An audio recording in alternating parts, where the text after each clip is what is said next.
Hello friends, this is Ajuba. Welcomes you all in Fast Mind Law Academy. Friends, in the series of Indian Contract Act 1872, our next topic is acceptance.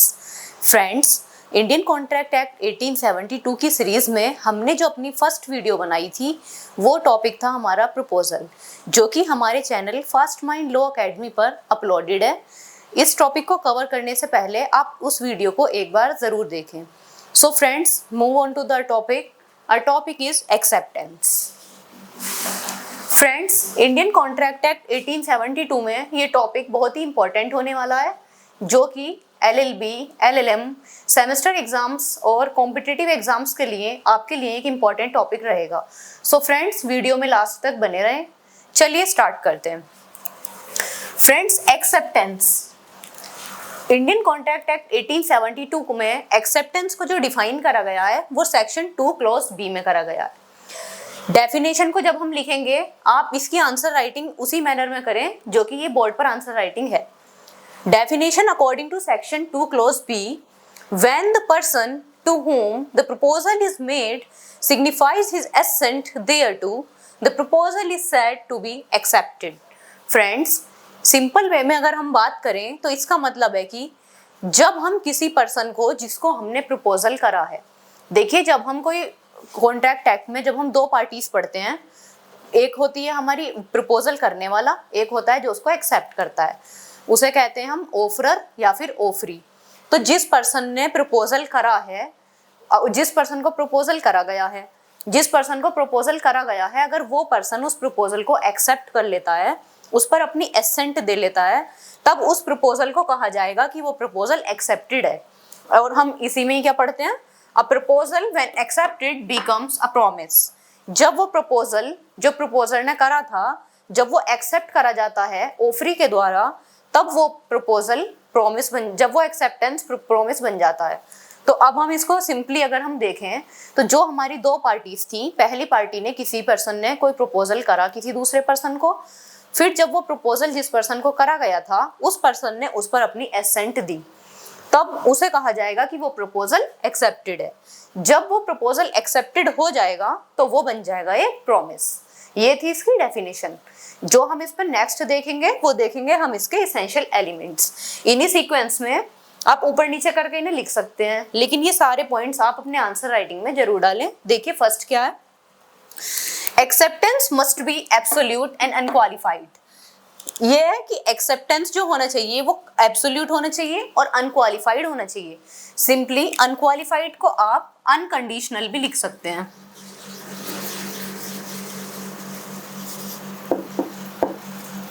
इसका मतलब है कि जो भी आपने acceptance करी है उसमें किसी तरह की कोई भी कंडीशन नहीं होनी चाहिए, वो बिना किसी कंडीशन के हो, एब्सोल्यूट हो। एब्सोल्यूट का मतलब होता है कंप्लीटली।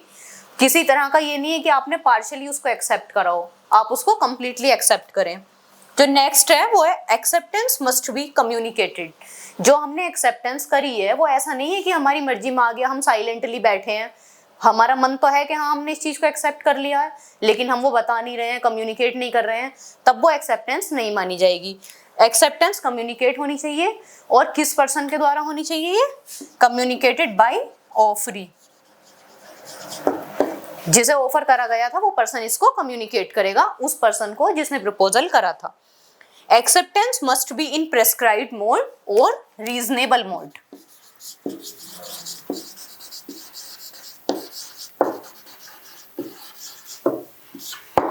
देखिए जब हम कोई भी प्रपोजल करते हैं तो वो हम किसी भी मोड में कर सकते हैं, राइटिंग में भी कर सकते हैं, ओरली भी कर सकते हैं, कैसे भी कर सकते हैं।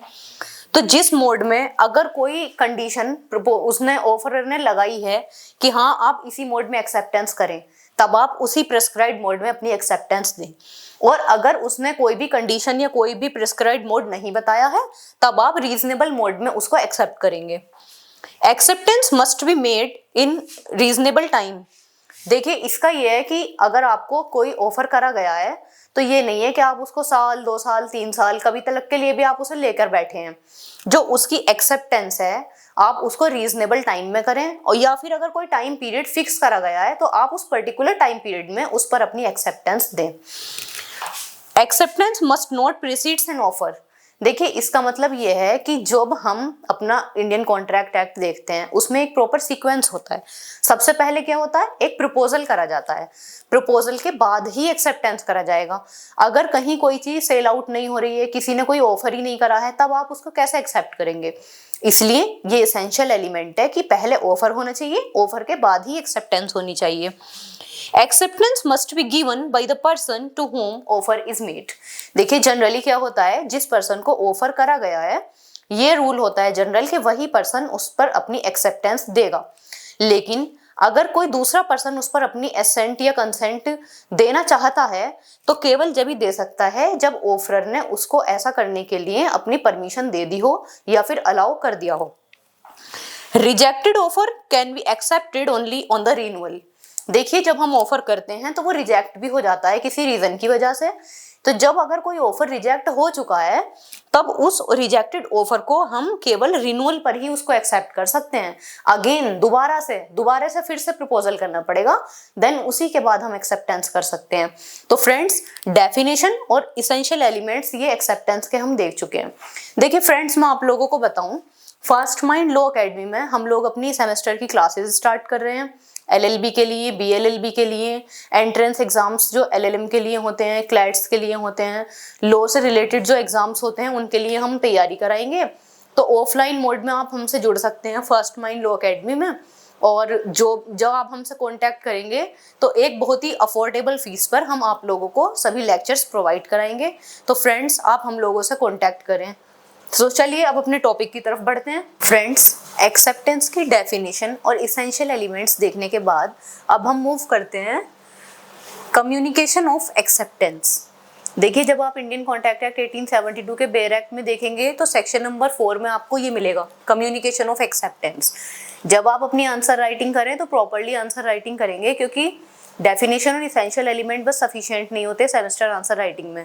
इसलिए इस टॉपिक को जरूर लिखें आप, communication of acceptance. Communication of acceptance is complete. देखिए कम्युनिकेशन जो होती है एक्सेप्टेंस की वो कब कंप्लीट मानी जाती है, तो इसको हम सिंपली एक फ्लो चार्ट की फॉर्म में देखेंगे। तो आप इसमें दो पार्ट बनाएंगे, against the offeror, against the offeree. देखिए मैंने पहले भी आप लोगों को बताया है कि ऑफरर वो पर्सन होता है जो ऑफर करता है, ऑफरी वो पर्सन होता है जो ऑफर को एक्सेप्ट करता है। दोनों लोगों के अगेंस्ट कम्युनिकेशन कब कंप्लीट मानी जाएगी वो इस फ्लो चार्ट के थ्रू आप इजिली समझ सकते हैं। When offeree puts the acceptance in the course of transmission and it is beyond his reach to stop it। देखिए एक्सेप्टेंस की कम्युनिकेशन जो है वो ऑफरर के अगेंस्ट जब कंप्लीट मानी जाती है जब ऑफरी जो पर्सन एक्सेप्ट कर रहा है वो पर्सन एक्सेप्टेंस कर लेता है और वो एक्सेप्टेंस जो है वो कोर्स ऑफ ट्रांसमिशन में आ जाती है। और अब वो ऐसी सिचुएशन में है कम्युनिकेशन कि अब वो पर्सन उस कम्युनिकेशन को नहीं रोक सकता, मतलब उसने अपनी तरफ से एक्सेप्टेंस कर दी है और अब सिचुएशन ऐसी है कि अगर वो चाहे तो उस एक्सेप्टेंस को नहीं रोक सकता क्योंकि वो एक्सेप्टेंस कर चुका है। तो ये कम्युनिकेशन किसके अगेंस्ट कंप्लीट मानी जाएगी, ऑफरर के अगेंस्ट ये कम्युनिकेशन कंप्लीट मानी जाएगी। दूसरी तरफ अगर हम देखें अगेंस्ट द ऑफरी, देखिए ऑफरी के अगेंस्ट कम्युनिकेशन जो है एक्सेप्टेंस की कब कंप्लीट मानी जाएगी, when the acceptance comes to the knowledge of the offeror. ये बिल्कुल सिंपल है कि जब एक्सेप्टेंस जो होती है वो ऑफरर की नॉलेज में आ जाती है। जिस पर्सन ने प्रपोजल करा था अब उसको इस चीज का पता चल गया, उसकी नॉलेज में ये बात आ गई कि हाँ भाई ऑफरर ने जो है उसको एक्सेप्ट कर लिया है, तो वो कम्युनिकेशन कंप्लीट हो जाएगी ऑफरी के अगेंस्ट। तो आप इसको ऐसे फ्लो चार्ट के थ्रू ही लिखेंगे और इस सेक्शन से ही कनेक्ट करने के थ्रू आप ये वाला केस जरूर डालें। बहुत ही इंपॉर्टेंट केस है कि फेल्ट हाउस वर्सेस बिंडले 1862 इसकी साइटेशन है। देखिए ज्यादा लंबा लिखने की यहाँ कोई जरूरत नहीं है, केवल आप इसमें इतनी बात लिखें कि silence does not constitute acceptance.